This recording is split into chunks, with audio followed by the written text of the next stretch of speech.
It's recognition that I bring additional perspective and value to the team. Where being my authentic self is celebrated. It means recognizing all holidays, not just Christmas and Easter.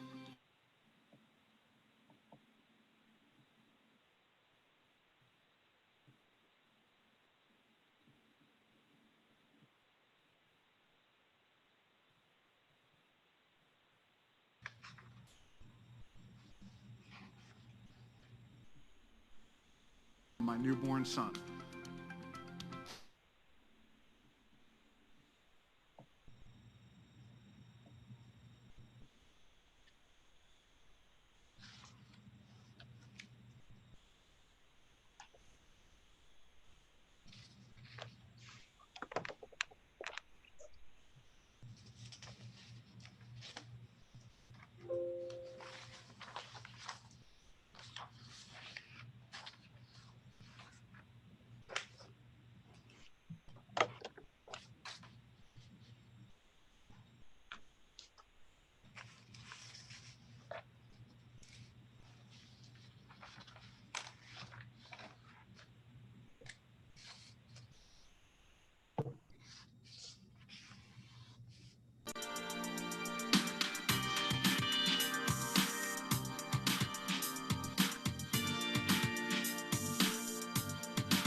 That's a nice definition, but what does inclusion mean to you? Inclusion is intentionally bringing people in rather than unintentionally keeping people out. Inclusion is behavior that embraces and leverages our differences. Inclusion is a sense of belonging, connection, and community at work. Diversity is being invited to the party, and inclusion is being asked to dance. What does inclusion actually look like in the workplace? It's seeing people that look like me in senior leadership roles. It's recognition that I bring additional perspective and value to the team. Where being my authentic self is celebrated. It means recognizing all holidays, not just Christmas and Easter. It's knowing that my years of experience are celebrated for the value I bring today. Inclusion means recognizing that not everyone eats pork or drinks alcohol. Caring enough to give me flexibility so I can focus on what's important to me. It means not being judged for taking time off to be home with my newborn son. It means not getting assigned extra work because I don't have young children at home. It means not assuming that I don't want to learn new skills or participate in the latest technology. At PSCU, we're intentionally working together to create an environment where ideas, backgrounds, and perspectives are harnessed to deliver possibilities for credit unions. Inclusion means everyone, including you. And together, we are PSCU.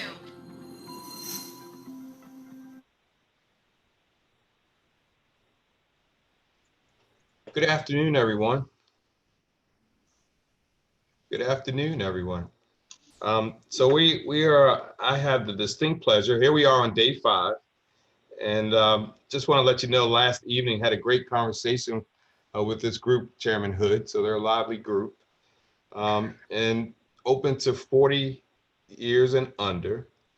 And so I hope the YPS is doing well. The chairman of the group is Opal, and I can't pronounce her last name, so I call her Opal T.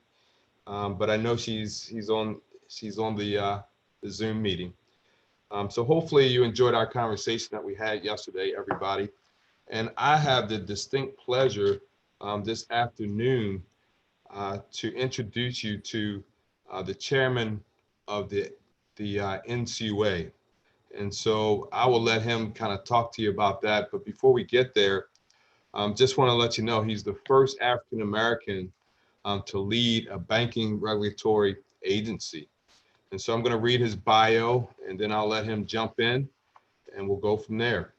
And so Rodney E. Hood for the NCUA board was designated as the 11th NCUA chairman by President Trump and confirmed by the U.S. Senate on March 14, 2019. He took the oath of office on April 8, 2019. As NCUA board chairman, Mr. Hood also serves as voting member of the Financial Stability Oversight Council. He also represents NCUA on Federal Financial Institutions Examination Council and the Financial and Banking Information Infrastructure Committee. Mr. Hood was previously nominated to the NCUA board by former President George W. Bush and served from November 2005 until August 2009. He was appointed vice chairman, and he served as the NCUA's representative on the board of directors of NeighborWorks America. Just as a point of reference, back in 2007, the conference for AACUC was actually held in Baltimore, and back then Chairman Hood was he was a member on the board, and I had the opportunity to introduce him at that particular conference. And so it's an honor to reintroduce him as the board chair today. Immediately prior to rejoining the NCUA board, Mr. Hood served as a corporate responsibility manager for JP Morgan Chase, managing national partnerships with nonprofit organizations, financial regulators, and community stakeholders to promote financial inclusion and share prosperity in underserved communities throughout the United States. In addition to his public service and private sector service, Mr. Hood served as the member of the University of North Carolina at Chapel Hill Board of Visitors and as member of the UNC School of Arts Board of Trustees. He also served as a member of the Board of Trustees for North Carolina Museum of Art and a member of the Board of Governors for the University of North Carolina college system. So as you can see, he's a Tar Heel. And so he's a graduate of University of North Carolina. And of course, University of Maryland used to be in the ACC. And so back in 2007, we were good opponents, I guess. Just one other thing I want to read. Mr. Hood's professional awards include being named one of the 40 young leaders under the age of 40 by the Triangle Business Journal in Raleigh, North Carolina. He's also the first recipient of the Dream Award, an award given by Wells Fargo Housing Foundation to honor individuals who have exhibited an outstanding commitment to affordable housing. He's a native of Charlotte, North Carolina, and Mr. Hood holds a bachelor's degree in business communications and political science, and I mentioned it before, from the University of North Carolina at Chapel Hill. So I introduce you to Chairman Rodney Hood. Well, first and foremost, can I just say thank you for that gracious introduction? Thank you, thank you, thank you. I'm delighted to see you again. And it's hard to believe that 2007 seems like ages ago, doesn't it, when we were last together in this forum? Well, let's just say I had more hair back then. I was going to say I had hair back then too. To the YPS group, you all, thank you for letting me come before you today. I know you've had an action-filled 5-day conference. Do know that I am deeply humbled by the opportunity to spend a little time with you this evening. I want you to know, you all, that as I have become the 11th chairman of NCUA, and as was mentioned in the introduction, I'm the first man of color to ever chair a banking regulatory agency. I want you to know that I took a fairly circuitous path to get to where I am today. And I hope that as I share my story with all of you, that you too will recognize that there are a few things that as we grow in our careers that are very linear. There are sometimes things that take us along the way as a part of life's journey. So you never know what things may come a part of your path as you prepare for the future. For me, if you had asked me at my age of 22, would I be sitting where I'm sitting today? I would probably have said no. After I left Chapel Hill, I did embark upon a business career in financial services where I was a commercial lender and doing a lot of work to help things that would help small businesses have access to capital so they could grow their businesses and create jobs for the future. But I did take a short-term stint to be a missionary in Africa, where I lived in Zambia and Zimbabwe, thinking that I would go into the ministry, thinking that I would go into the priesthood. But after completing that missionary assignment, I did not feel called. So with that being said, I remained in financial services, but completely changed the whole mission of my work. I changed from focusing on commercial banking to focusing on economic and community development. I changed from focusing on those short-term activities to long-term activities that provided communities with hope, provided them with a bright future. Those were the opportunities, you all, where I became the Community Reinvestment Act officer for a huge Wall Street bank. I later was the director of affordable housing, where it was mentioned that I had the Dream Award. It was because I would take time to work with these low to moderate income individuals and help them learn about financial literacy, financial education, what we now call financial coaching and well-being. It was through taking those skills that I perhaps could have used as a minister, but taking that into my work in financial services. The scriptures tell us to help the least among us, to help marginalized and vulnerable communities. So while my minister and I would talk, he said, well, Rodney, you don't need to wear the clerical collar to do good work that transforms lives and communities and that leaves an indelible mark. So you all that are listening do know that the path that I took to get here came from that deviation or that trip to Zambia and Zimbabwe, but only to come back from that opportunity being empowered and really wanting to create a lot of my life's mission to helping communities thrive and prosper, especially those communities of color. I would say that also along the way, you all, I was always open to new challenges and opportunities. So I'm delighted that because of being able to take on those different tasks and responsibilities, because we're very fortunate, all of us, I think, that are on this call today, we're very fortunate to live in a country that allows us to, I think, reach our potential and to pursue these types of activities. So I am still doing that today as the 11th chairman of NCUA. I believe that now being at the head of the agency in the wake of the tragic murder of George Floyd, it really gives me a platform, you all, because like many of you as a man of color, and for some of the women on the call as well, I'm sure you two have had the talks with your families. When I was learning to drive, my father sat me down and we had the talk. That talk was how I am to behave if I'm ever, not if, but when stopped by the police. I'm supposed to keep my hands on the steering wheel. I'm supposed to be very kind, very much so scripting out everything I do, meaning that if I need to get my insurance out of the glove compartment, I'm to tell the police officer what I'm doing at every given moment, because we know what happens when young men and women don't do what the policemen are expecting them to do. So as I tell folks, I too could very well have been George Floyd. I too could have been any of the other people that we've seen fall into abuse of power from some of the policemen throughout our society. What that means, you all, to date is that we now have had the public discourse talking about what transpired. All of you who are on today's call, we know that that has been something that has been a part of the Black community for quite some time, for generations now. It's just that at the height of the COVID-19 pandemic, coupled with George Floyd's tragedy, we were all at home. We were all able to see this disrespect that was exhibited by the policemen. We were able to see this disregard for the sanctity of life as evidenced by this man putting a knee on someone else's neck and doing it with impunity, knowing that he was being recorded, knowing that he was being watched, and he actually thought that he could get away with it.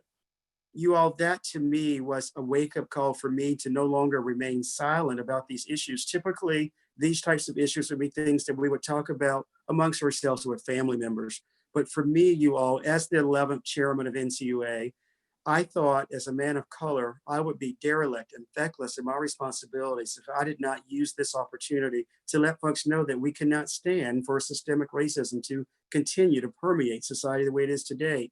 That's why I penned the op-ed in the Wall Street Journal, calling on communities to come together, calling on our credit union community to coalesce around these issues around equity and inclusion. So that's why I believe fervently that financial inclusion can be a part of the healing process. I think that for me, having the platform that I have, I want to speak out for all those marginalized communities. I hate to tell you this, you all, but I still get stopped twice a year, and that's been happening since I got the driver's license at 16. I am still now to date having to teach my young cousins and nephews and mentees that I'm mentoring around what they are to do when they're stopped by the police. So a lot of that has not changed. But what has changed is that we now are having a global dialogue about these intractable issues. And I think about my being at the NCUA, and I think about reading in the Bible and in Esther, where it talks about you are in this position, but for the time such as this. And I feel that I am now, after all that circuitous route that it took to get here, that I'm in this for such a time as this. So for those of you who are YPS, I want you to know that I certainly want you to have all the tools that you need to succeed and thrive in your careers within the credit union community. I want all of the credit unions to thrive, and that's why I'm creating a regulatory framework that supports our minority depositories, that supports our CDFI credit unions and our low-income designated credit unions. If credit unions are going to be a part of this solution, then I, as the regulator, need to give you the tools and the regulatory flexibility that you need to do just that. So you all that are here know that I want you all to succeed. I hope that there's something that if I've been able to touch a little of you with sharing my life's journey. It wasn't quite the linear route that many of you would have anticipated. It was one that came around doing those things that I felt called to do, doing those things that not ever thinking about how am I going to solve an issue, but how am I going to use the strength that I've gotten from God to really make a difference? And I think many of you have that same guiding principle as well. So with that being said, you all, those are my opening remarks. I know this is meant to be a dialogue. I hear that you all are a very active group, so I'd love to begin the dialogue with you all.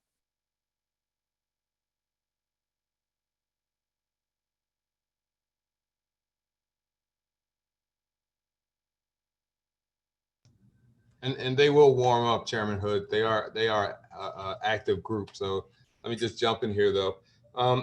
You mentioned, and I saw the Credit Union Journal. It said the chairman of the National Credit Union Administration spoke candidly about his experiences as a Black man during a panel discussion that touched on the issues including race and the pandemic. How was that received? It was very well received because people needed to hear my candor. They needed to know that I, as your chairman, am not immune. They needed to know that I'm not the only man of color speaking out about this topic, a man that I really respect, Ken Frazier, first African American to ever be president and CEO of a pharmaceutical company. He's the president and CEO of Merck, which, by the way, you all has the Merck Federal Credit Union. Ursula Burns, first African woman to ever be president and CEO of Xerox. The list goes on and on, you all, of people of color who are talking about the tragedy surrounding George Floyd. The message has been well received, you all, because the whole world saw this horrible thing play out. I started receiving calls the next day from Japan, Hong Kong, London, Germany. All of my friends who are scattered throughout the globe saw that play out, and they were all wanting to get my reaction. And I had to remind them I had a very disturbing reaction to it. But this, again, as many of you know, was not the first time this such sort of thing has happened. It's been happening since emancipation.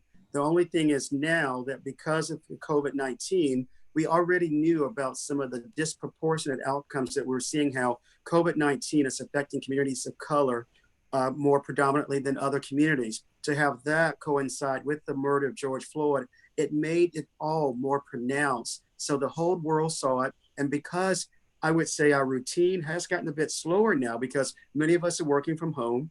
Typically, this type of issue would have been something that, you know, Chairman Johnson, we would have talked about maybe if I had seen you at an event, we would have talked about it at church or at some of those types of events. But to now have it now so a part of the public discourse that I have groups, whether it be the Wall Street Journal or other newspapers, who are wanting to know about this type of thing.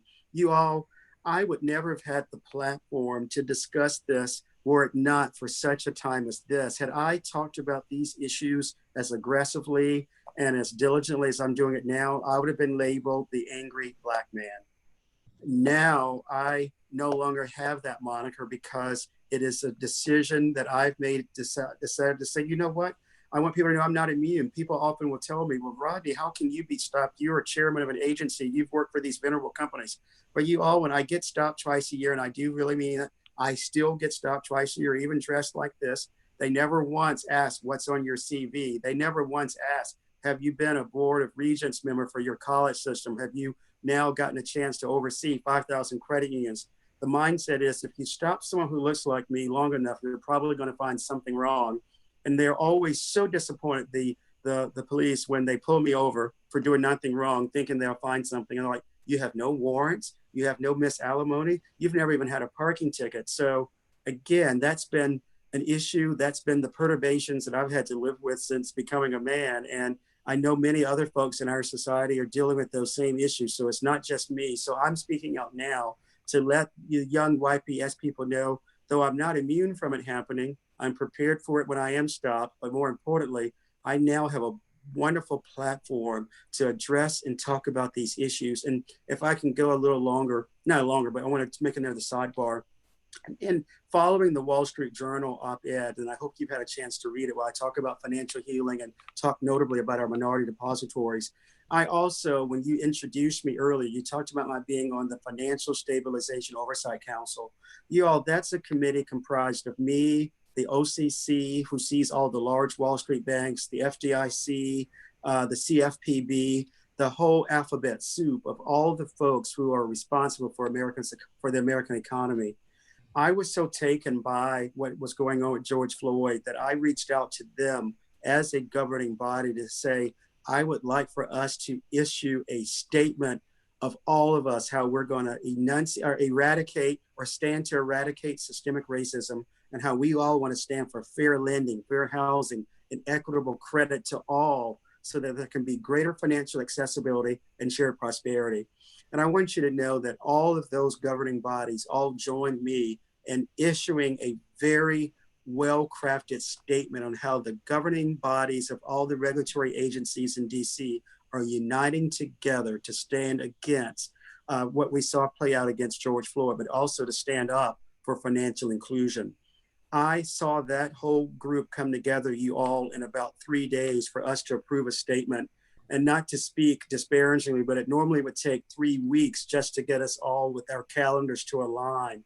So I want you to know that I am really taking a lot of responsibility for being an advocate and a champion for the issues that can, again, bring about healing and bring about greater financial inclusion for all, especially in looking at communities of color. Great.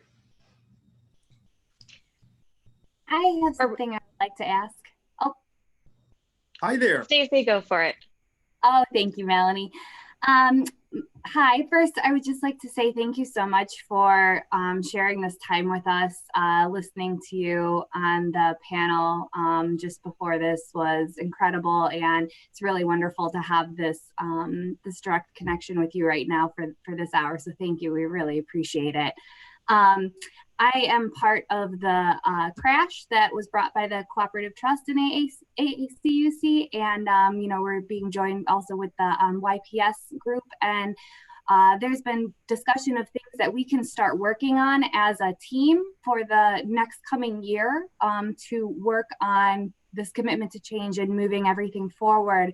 And we've had a lot of side conversations in a chat that we're all a part of on things that we can already start doing, a lot of which was inspired by things that you said in the panel just before this. And I was wondering if you had any thoughts or bits of guidance you might suggest on good starting points for us really being active advocates and taking important steps to move forward, things that we can do as young professionals in this movement and where we might get started with that.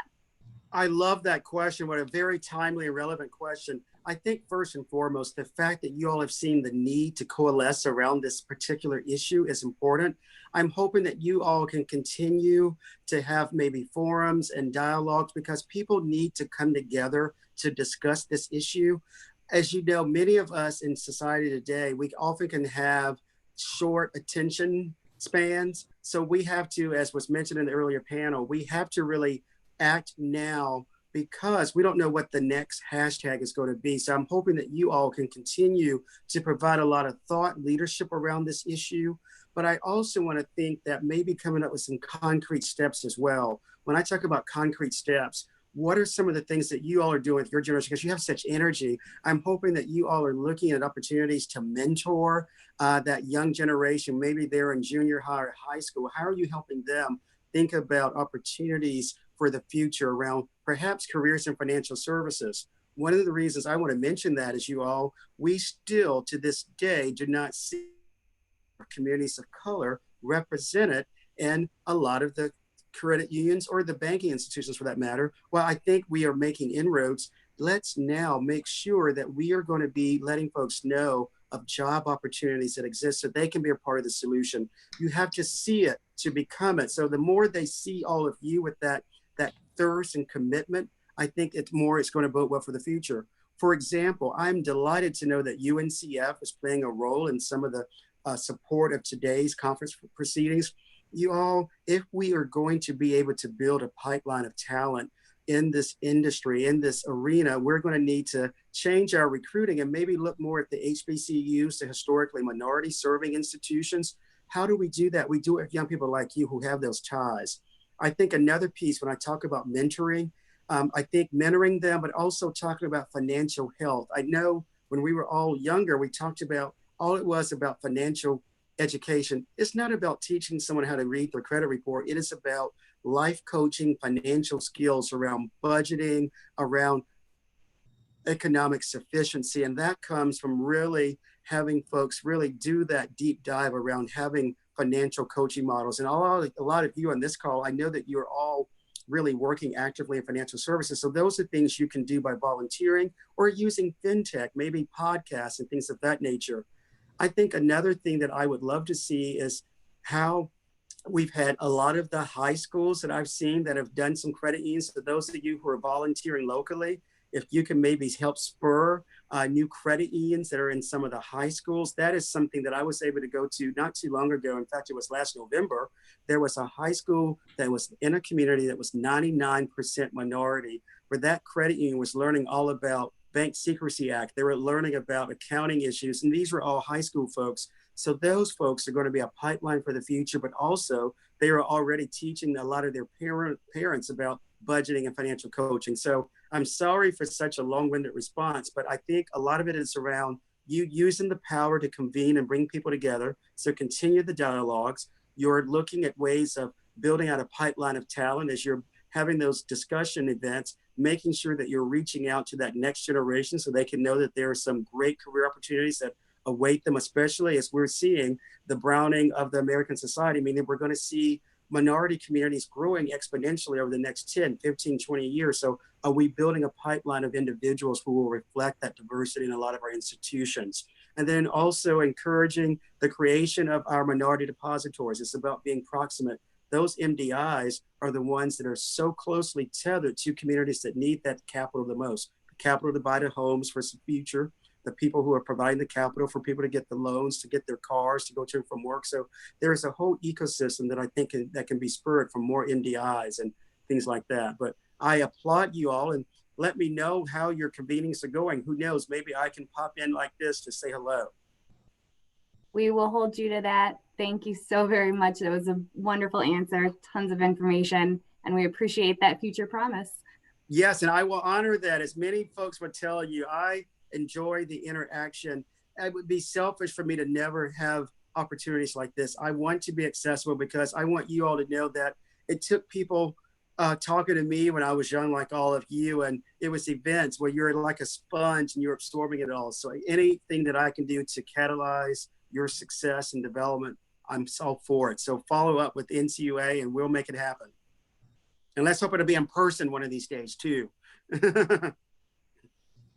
So I see a question out here, Chairman Hood. It says, what is some advice you have for us as young professionals while we are trying to make big changes in our organizations and the credit union movement? My one advice that I'm going to have for you is to have a mission plan, to have your ideas well thought out, which I'm not saying you don't, but I know when I was young, I was so eager to always want to do X, Y, and Z that I sometimes would have that short-term approach, and I'm thinking be long-term and how you're thinking about effectuating change, but also having some great, not just mentors, but also some great sponsors. Mentors are the people that I can talk with informally, where they're giving me some coaching and some guidance and things of that nature. But as you're building your careers, sponsors, you all, the sponsors are the people who are not in the room with you, but who have your back. The sponsors are the people who can say, oh my goodness, Susan over there, really, do you know that she's able to do X, Y, and Z? Susan is the one that we need to have propelled to this next opportunity. I think you all should take a chance in her. So that's what the sponsor is going to do. The sponsor is going to be totally accessible to the C-suite, and they're going to have your back. The mentor, that's your best friend. That's your buddy. That's the person who is, they're giving you that advice, and they may tell you what you don't want to hear sometimes, which that makes their mentorship really important. But the sponsor, you all, if you don't have a sponsor yet, I encourage you to look for opportunities to get to know that person who can really help propel you forward in that moment of truth. So that's one bit of advice that I would have for the young people. I would also have to the young people, and this was something that I had to learn, and in fact, I mentioned it in the earlier panel. When I was many of your ages, was working myself to the point where I was only getting 4 or 5 hours of sleep a night because I thought that the key to success was outworking everyone else. The key to success was saying yes to every project, volunteering for other projects that no one else wanted. It got to the point where I was doing so much of that there was little time left for me. So I hope you guys recognize that you can still be successful, still though make time for that work-life balance. And I think for me, it was almost to the point where it prevented me from getting other opportunities because I had a manager tell me, well, it's going to be hard to promote you out of this department because who's going to do all this other stuff that you've been doing? Well, you know what? You want to be valuable, but not so indispensable that you're missed over for other opportunities because there are those who are going to be selfish and want to keep you there on the team. So be able to compartmentalize, be able to have more time for work-life balance, but also you all, I want you to recognize that not every career move needs to be linear. As I mentioned, my trajectory of getting to where I am today would not have been fathomable when I was 22. So there may be opportunities, y'all, that you're going to be presented with that may require a transfer to a different city, or it may be a lateral move that you're thinking, well, gee, this is not going to give me more raise or even more prestige, but it's going to give you a growing opportunity, you all. So don't look at every opportunity that has to be a step up. It could be a sideways step that prepares you for the next great, bolden opportunity. In fact, when I was approached about being the next chairman of NCUA, I was at another company. I was at a venerable Wall Street firm, really having a wonderful time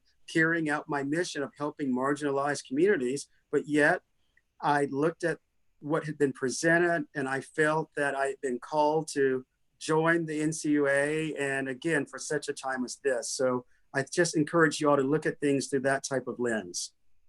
And so I see Kelly Holloway has a question, but before we get there, Kelly, there was another question that was before yours. And Chairman Hood, just want to know, how was your op-ed article received, and what actions have credit unions taken? That's a really good question. Well, the op-ed was very positively received, where I must have gotten at least 600 or so emails with folks in and outside the industry thanking me for the message. I must have gotten a lot of calls from people who, I had no idea that the Wall Street Journal was so widely read. And I'll tell you why, you all, because I think that I was blessed with the ability to, one, that they took my piece that I wrote to give it the platform for people to hear, to know that, hey, I'm stating an issue that we've all had to deal with for generations now for communities of color. But the fact that I was able to show them that, yes, there's been adversity. Yes, we've all watched this tragedy unfold, but I offered solutions. And I think the solution that I was able to offer is how financial institutions such as credit unions can be a part of that healing process. And the credit union movement has been, in the industry, has been really well received. They received the message well because you all, credit unions are doing a lot of this already. Credit unions, as many of you knew, grew following the Great Depression. They grew because hardworking men and women who are at the textile mills and the manufacturing plants, many of whom, for that matter, were of color, they were not able to get Main Street financing following the Depression. So what did they do? They reached into their pockets, they marshaled and galvanized their own resources to create the system of cooperative credit that we enjoy today. That is why people helping people has always been a part of the credit union ethos. It's not just empty, hollow rhetoric. People helping people resonates with all of our credit unions, whether they be low income designated, CDFI, MDI, all 5,200 of them all unite around that. So if anything, the article that I penned, the fact that I'm in venues such as this, I'm continuing to just let credit unions know, I want you to serve. I want you to make your products accessible. I want to give you the regulatory framework to do that. That's why I believe that regulation needs to be effective and not excessive. That's why I'm calling for more de novo credit unions. I want new ones to come about. One of the proudest moments, you all, was about 6 weeks into my job being the new chairman last April, was that I was able to fly in the middle of a hurricane. I don't advocate flying in the middle of hurricane season to Oklahoma, but I wanted to go there because I was able to present a new MDI with their federal credit union charter on a tribal land. I want to see more opportunities for that. So you all, everything now has come together. And I think, similar to the young lady that just asked the question, the timing now is right for us all to not just talk about these issues, but to take action. These are issues that we've all been talking about for generations, but now I think the platform is there for us all to address them head on and directly. Go ahead, Kelly. Hello, good afternoon. Thank you so much, Chairman Johnson, for leading the discussion. And thank you so much, Chairman Hood, for being with us on today. I'm also a proud Tar Heel, so have to let you know that as well. Go Hills. Go Hills. I am from State Employees Credit Union in Raleigh, North Carolina, and also a proud AACUC volunteer. My question is regarding the conversation that we have right now. We have a great discourse going. We have been lit on fire for this whole week in trying to position ourselves well to help our credit unions and help our communities in that way. And so you are speaking to our souls right now. I hope that you realize that and know that, but you're also speaking to the choir at the same time. So my question is, when we go back to our credit unions, when we're talking to others and bringing others in to the table for this discussion, a lot of us have been tasked with D&I initiatives and strategies, but how do we appeal to those that may not be all the way in tune to the conversation yet? You know, perhaps there are those that did view the tragedy of George Floyd, Breonna Taylor through a different lens, and maybe they're not there yet in their thought process. How do we decrease that spectrum between those that have been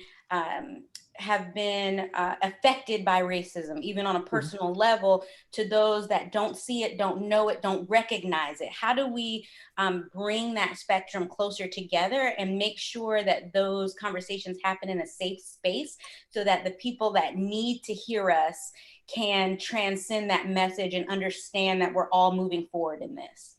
What a timely question. Thank you for that question. And you're right. I often recognize that in venues such as this, I could be preaching to the choir. And how do we bring those other folks who are still in the parking lot, who haven't even left their homes yet, to get into this conversation? That is something that you need to really have come from the top. And that is something that I often get concerned with when they think that every person of color should be the champion for DEI. No, that DEI needs to be owned by everyone within the organization. I know when we talk about our recruiting efforts, everyone thinks, well, all I need to do is recruit people from communities of color and I've solved the issue. Not if you've not created an inclusive work environment that values that authenticity and the uniqueness that each of those people bring. So my encouragement would be to all of you who have similar questions, you all, if you are especially attached with DEI, has that head of your organization made a statement? Has that head of the organization convened a roundtable? One of the things that our Office of Minority and Women Inclusion did, that's Monica Davey, you all, I participated in 15 listening sessions with our employees. We limited them to no more than about 20 individuals per session.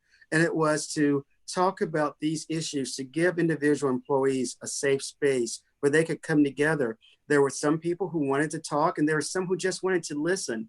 But I was able to tell some of the stories that I've experienced by way of growing up and with structural and institutional racism. And again, I would identify what has gone on in my life, and all of us could give that story, but how we are able to pivot. We talk about wearing the mask. We talked about how I would sometimes be stopped in many instances on my way to work. So how did you get stopped for doing nothing wrong, and then you go in and you have to smile and be the polite, cheerful contributor? So people didn't realize that, and still to this day, people look at me as if I not telling them the truth when I tell them that I still get stopped. They all want to talk about, well, you have such polite manners and you're always well dressed. And I say, well, never when the policeman stops me, does he compliment me on my tie or ask me what do I do with NCUA. That's never the part of the equation. So all that to say is it starts with the top. So if you've not talked to some of the leadership, and it doesn't also, you all, this function is not always rest within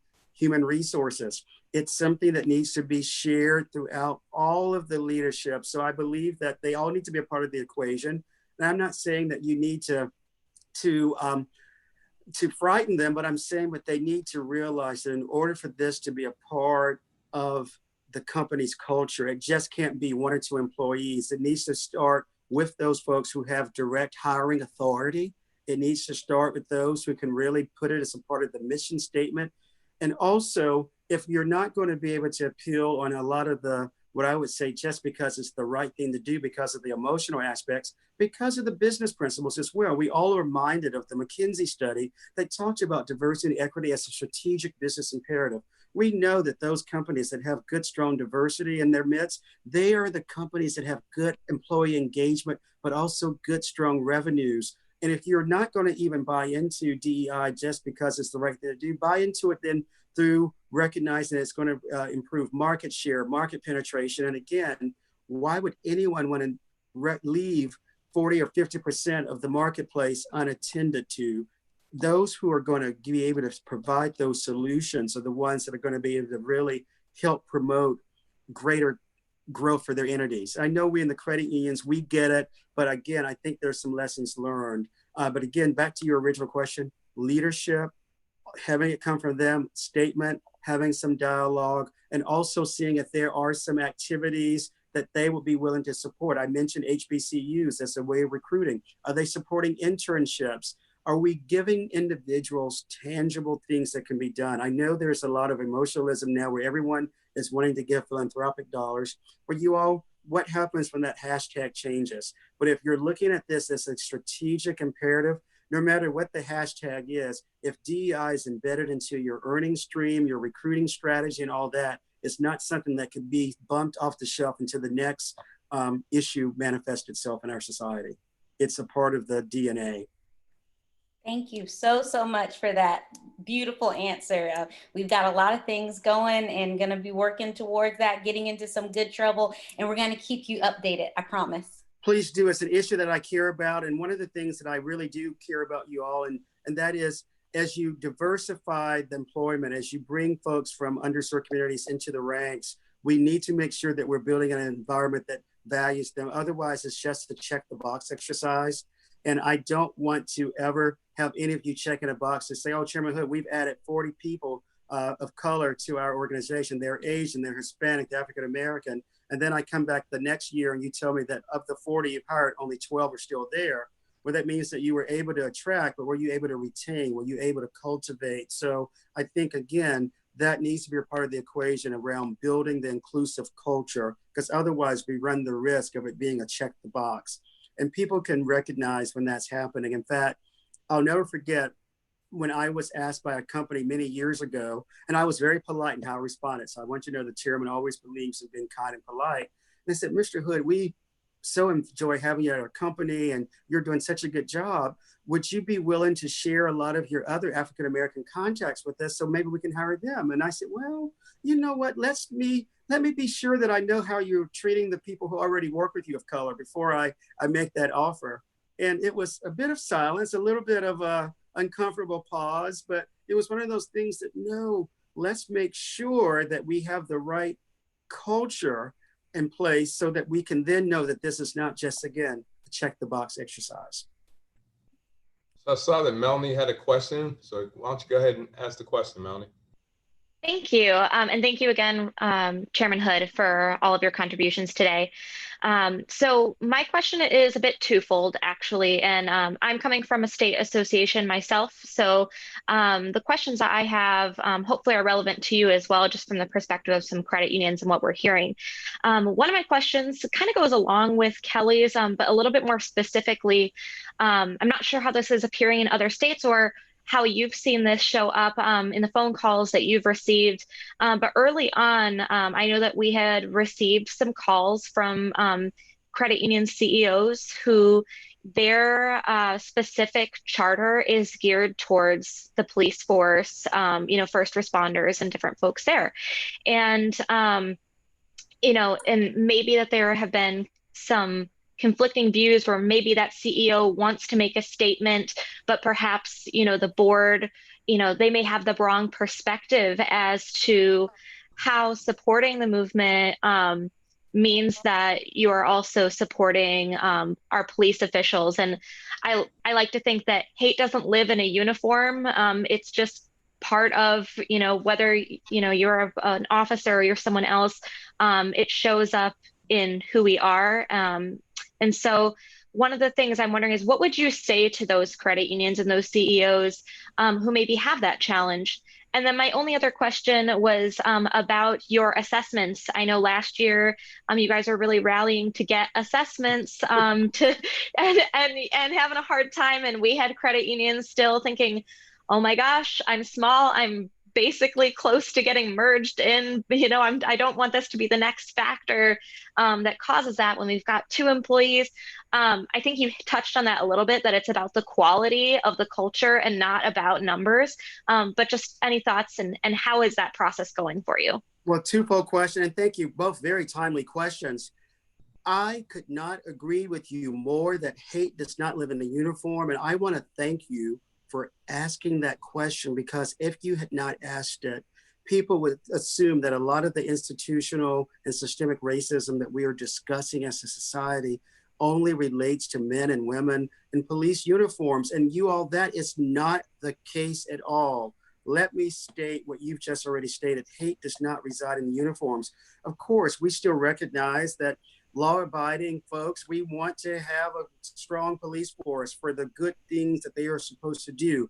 Sadly, there have been a handful or more than a handful of those who have abused their power. They have abused their authority, and we've seen what has played out with the tragic murder of George Floyd. But you all, I would be remiss if I didn't say that, yes, we see the police activities because they are wearing the body cams, or believe it or not, social media outlets today are able to record these activities in real time. What we are not seeing, sadly, what we're not talking about is the fact that when I have been, or many of you, or many of our friends who have been victims of microaggressions or some of the other subtle racism that takes place, well, typically we don't wear body cams when we're at the offices. We don't sit in board meetings with our cameras and microphones on. So a lot of the other leaders and other people who are violating, they're doing some things that are equally as egregious as what we've seen play out on television with the police.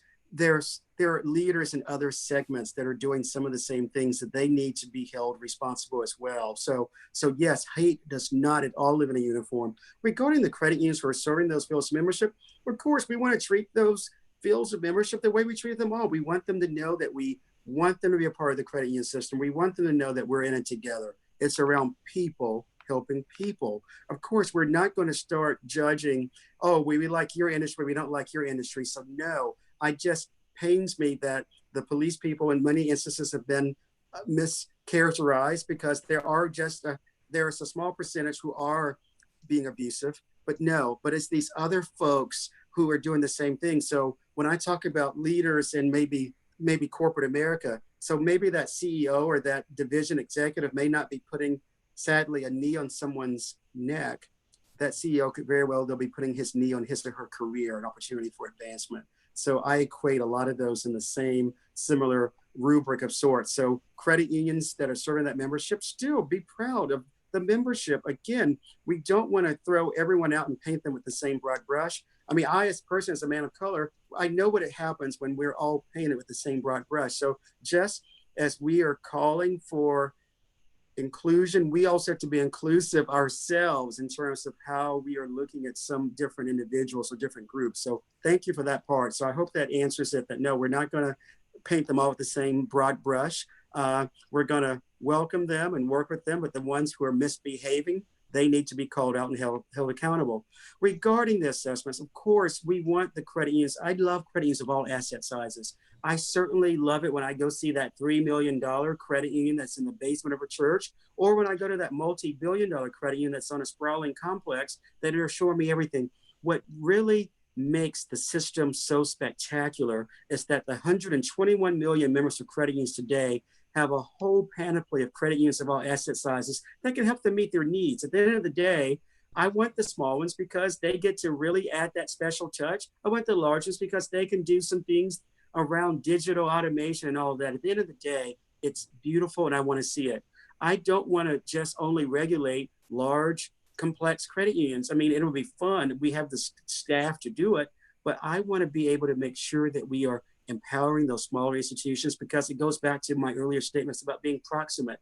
The MDIs, those CDFIs and low-income designated credit unions, they are proximate. They are near those communities that we want to have access to financial services. So for me to create policies that merge them into larger entities, it's not going to really, I mean, it helps our insurance share fund, which it is a fiduciary responsibility of mine. But my agency knows that I want them to work diligently to protect the small credit unions. That's why I'm making sure that we're looking at things such as subordinated debt, secondary capital, non-member deposits, happy around trying to look at other opportunities around impact investing, similar to what we saw with the media streaming company that invested $10 million in one of our credit unions, as you all know about that. So that's why I announced earlier that we're going to be hosting a MDI access to capital forum. So all that to say, I certainly want to see the small institutions succeed. I want to make sure that we are doing our level best to keep them active. And in fact, you will be hearing more about what we're doing. And that's why we've offered the technical assistance grants. We had about $2 million, and we were able to have about 1.375 million was devoted to grants for our MDIs. There was another $4 million in loan. That was grants. So we had loans that we were providing at favorable interest rates, and then also some mentoring grants. So we are certainly using our tools to help these small entities. So do know I want them to still stay a part of our mainstream. But thank you, both very good questions. So thank you very much. So based on your response, Chairman Hood, you know, you've been in a position, I guess, been a little over a year now. Yes. And so your philosophies certainly are enlightening and certainly delightful to hear. But I'm sure you have examiners that have probably been around experienced examiners that have been around for a while. And so how are you transitioning them as they examine a financial institution, especially an MDI? And then they're in these communities where there's a lot of course, Black communities inequities. How do you transition your examiners to kind of take on your philosophy and try to make the examination work for both you, the NCUA, and for the credit union? How does that work? Chairman Johnson, that is a really good question. It's one that comes up often, not just related to the MDIs, but just the credit unions in general. And I'll tell you why. You all, as we approach the COVID-19 pandemic, you are finding that all of us are in a remote work posture. We all are having to work from home. That means having to do a lot of our examinations offsite. So it means that we've had to really be carefully calibrated in how we've given some of those credit unions the opportunity. If they feel that they have so much going on that we've had to delay some of their exams, we've been willing to do that. It means we've had to work with them. It also means, you all, in the age of COVID-19, we have sent out letters, and many of you have gotten those letters. At least if you haven't, please go to our NCUA website and look at COVID-19. We've sent out letters to credit unions around encouraging you to work with your borrowers and members around debt restructurings, around lowering their interest rates, around loan forbearance. We've talked about how do you help the credit unions navigate this difficult time period, and recognizing that it's important, because if we don't help those members of credit unions now, what are we doing to really show that people helping people ethos? And Chairman Johnson, the reason I say that echoes because many of the credit unions have said, Mr. Hood, you're telling us, and the agency is telling us today in 2020 that we're to help them. It's all right if we take some restructurings and things of that nature. But what's going to happen next year when that examiner is not going to remember that your agency told us to help our borrowers, to help our member owners? And what's going to happen when they get amnesia? Well, I have told them that we are having ongoing conversations with their examiners. We are letting them know that the actions that our credit unions are taking today will not be held against them when it's time for us to examine them. If you've taken very pragmatic steps to solve some of the issues that your members are experiencing, well, of course, we want you to be there. One thing that is important to note, you all, going into the COVID-19 pandemic, credit unions were very strong, well capitalized. Capital levels now at over 11%. Our statutory requirement is at 7%. So we have over 400 basis points more of capital than we normally would need to be well capitalized. We have strong liquidity. There's been a 6% uptick in share growth over the same time last year. That means that the liquidity is there. We're working with our essential liquidity facility to bolster even greater sources of liquidity for credit unions.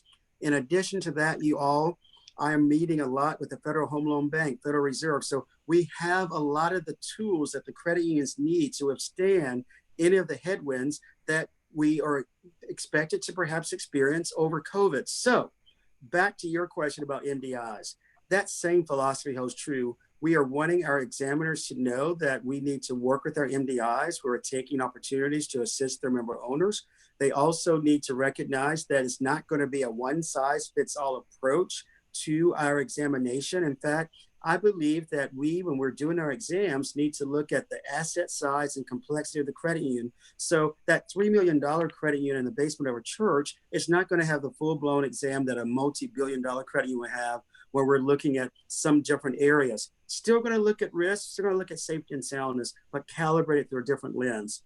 Also, you all, I think it means that we need to continue to have examiners who are subject matter experts in working with the smaller institutions. So that's something that I am talking to agency staff about now, is making sure that we have examiners, because I would admit it may be hard to go from a $500 million credit union to then examining one that's maybe 15 million. So how do we make sure that we have a whole cadre of folks who are all honed in on looking specifically at the MDIs, the low income designated credits and CDFI. So that's one issue that I'm looking at, and I'm socializing the issue now around having folks. In fact, that's something that I'm hoping that we can even flesh out more when I do my MDI Capital Access Summit in the next few months. But Chairman Johnson, you raised a good point. And another piece, you all, is I have several more years left on my term at the agency, means that I am not going to be one that's going to let our folks get amnesia. So I will remain steadfast in letting folks know you are not to be held responsible for pragmatic decisions you've made in this environment to help your member owners. Similarly to the MDIs and other credit unions, you will not be held responsible. So that is the framework, and I tend to be a man of my word. And that's great. Good to hear. So I've got a question for you, and a lot of these questions are not my questions, and these are some great questions. So I don't want to take credit for it. Is there one thing that keeps you up at night that if we don't get right as a movement, then the success of credit unions and the people we serve will be at risk? You know what? That's a really good question as well. I would say the issue that predominantly keeps me up at night, in addition to a lot of the civil unrest and economic unrest that we're seeing, I think the one issue that continues to keep me up at night is cybersecurity. I recognize in today's environment, we have a lot of folks, like people like me. We've been working remotely for almost 6 months now. I know many of you have been working remotely as well. I know that many of our credit unions have had to really sort of have a lot of their employees who typically would never have to go home with laptops having to do that. It bothers me and it worries me that cybersecurity is an issue, so much so that within my 6th day on the job, I created a senior position to the chairman on cybersecurity that's operated by Johnny Davis. So we're continuing to provide letters to credit unions on how to harden your defense mechanisms. We're continuing to do training sessions. October is Cybersecurity Awareness Month, so you will be seeing some activities coming out of NCUA. And you all, no matter what your asset size is, whether you're $3 million or $100 billion, the vulnerabilities that we all have around cybersecurity are on the horizon. It's not a matter of if you may be attacked, but when. So how do we really respond? Do you have a backup plan? Do you have a PR plan? A lot of those members need to hear from you directly in real time. So those are the issues that we want to make sure that we sort of stay top of mind. I know that many of you have reached out to us regarding cyber. So I hope that when we do some upcoming activities in October, you will be joining us for those. But it's around hardening your defense mechanisms and just making sure that we're protecting consumer, in our case, member data. But that is probably one of the biggest issues. And that's not just me. I would say that when I talk to my colleagues from the Federal Reserve, from the Office of the Comptroller of Currency, from the FDIC, CFPB, they all have cybersecurity as one of those pervasive issues that we all care about. And I think that's the one issue in financial services that can bring credit unions and banks and thrifts all together to harness our talent and resources around combating. Because all it takes is someone sitting in their bathrobe in some undisclosed location who could wreak havoc on the systems that you and I all care about. Yes. So that's the one thing that keeps me up. Great. So a good friend of yours would like to either acknowledge you or have a question for you. Ed Presnell, and he left the screens. Ed? Oh, no, I'm not. I'm here. Am I here now? Yeah, you're here now, but you're here. We hear you, but we don't see you, Ed. Oh, let's see if we can see me. How about now? Yes. Yeah. Well, I have a question and obviously a comment.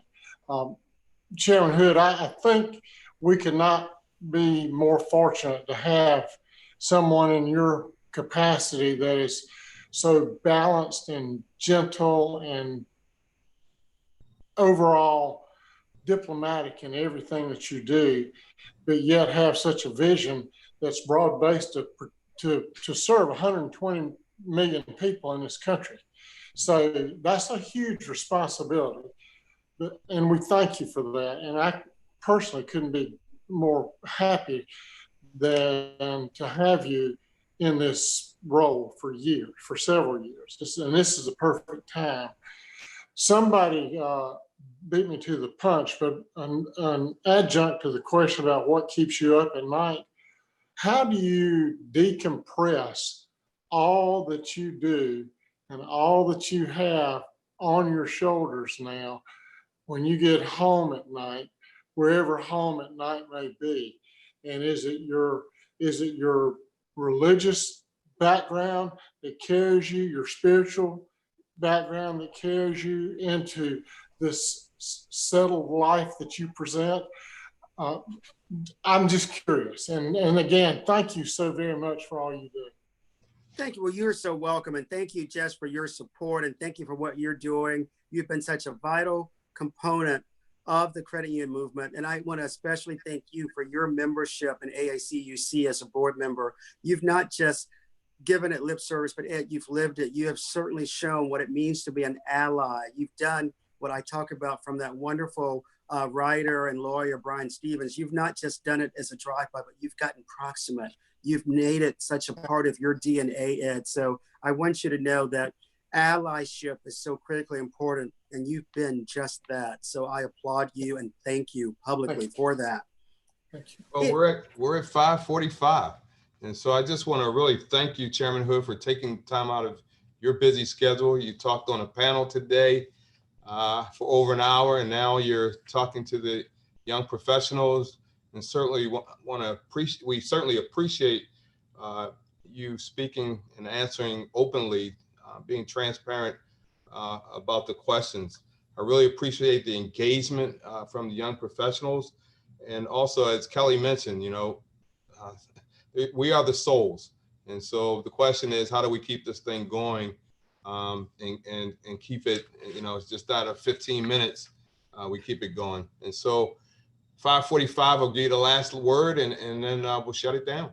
Great. Well, thank you, Chairman Johnson. And again, I'll just get back to Ed's question. So Ed, it is to all of you. It is faith. It's the moral compass. It's knowing that I am here for a reason. And you all, there are a lot of headwinds that I face, and you all face them every day.